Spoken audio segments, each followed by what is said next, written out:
दोस्तों, आज हम क्लास 10 के साइंस के सबसे इंपॉर्टेंट चैप्टर के बारे में बात करने वाले हैं, इलेक्ट्रिसिटी। ये चैप्टर ना सिर्फ आपके एग्जाम्स के लिए ज़रूरी है, बल्कि हमारी रोज़मर्रा की ज़िंदगी को समझने के लिए भी बेहद इंपॉर्टेंट है। आखिर इलेक्ट्रिसिटी के बिना तो आज का ज़माना अधूरा है ना। सबसे पहले समझते हैं कि इलेक्ट्रिक करंट क्या होता है। जब इलेक्ट्रिक चार्जेस किसी कंडक्टर में फ्लो करते हैं तो उसे हम इलेक्ट्रिक करंट कहते हैं। ये बिल्कुल वैसे ही है जैसे पानी किसी पाइप में बहता है। करंट को मेजर करने की यूनिट है एम्पियर, जिसे हम ए से रिप्रेजेंट करते हैं। 1 एम्पियर का मतलब है कि 1 सेकंड में 1 कूलम चार्ज फ्लो हो रहा है। अब बात करते हैं इलेक्ट्रिक पोटेंशियल और पोटेंशियल डिफरेंस की। ये कॉन्सेप्ट थोड़ा ट्रिकी लग सकता है, लेकिन एक्चुअली बहुत सिंपल है। इलेक्ट्रिक पोटेंशियल का मतलब है कि किसी पॉइंट पर इलेक्ट्रिक चार्ज की कितनी एनर्जी है। जब 2 पॉइंट्स के बीच पोटेंशियल में डिफरेंस होता है तो चार्जेस मूव करते हैं। यही पोटेंशियल डिफरेंस हमारे घर में इलेक्ट्रिसिटी सप्लाई करता है। इसकी यूनिट है वोल्ट। अब आते हैं ओम्स लॉ पर, जो इस चैप्टर का हार्ट है। जॉर्ज साइमन ओम ने बताया कि किसी कंडक्टर में करंट वोल्टेज के डायरेक्टली प्रोपोर्शनल होता है, बशर्ते टेम्परेचर कांस्टेंट रहे।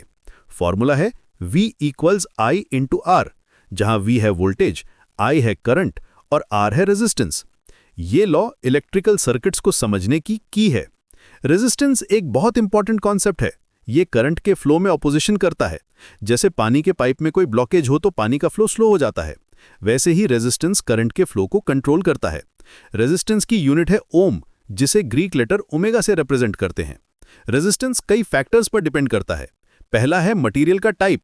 कुछ मटेरियल्स जैसे कॉपर में रेजिस्टेंस कम होता है, जबकि रबर में ज्यादा। दूसरा फैक्टर है लेंथ। जितना लंबा कंडक्टर उतना ज्यादा रेजिस्टेंस। तीसरा है क्रॉस सेक्शनल एरिया। जितना मोटा वायर उतना कम रेजिस्टेंस। और चौथा है टेम्परेचर। जनरली मेटल्स में टेम्परेचर बढ़ने से रेजिस्टेंस भी बढ़ता है।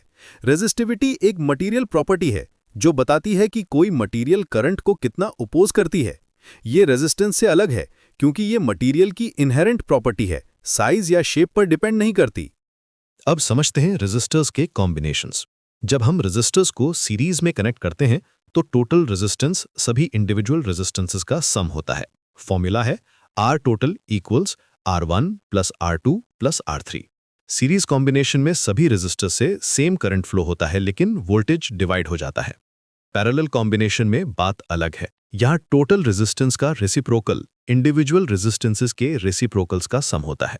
पैरेलल में वोल्टेज सेम रहता है, लेकिन करंट डिवाइड हो जाता है। पैरेलल कॉम्बिनेशन का फायदा यह है कि अगर एक कंपोनेंट फेल हो जाए तो बाकी काम करते रहते हैं।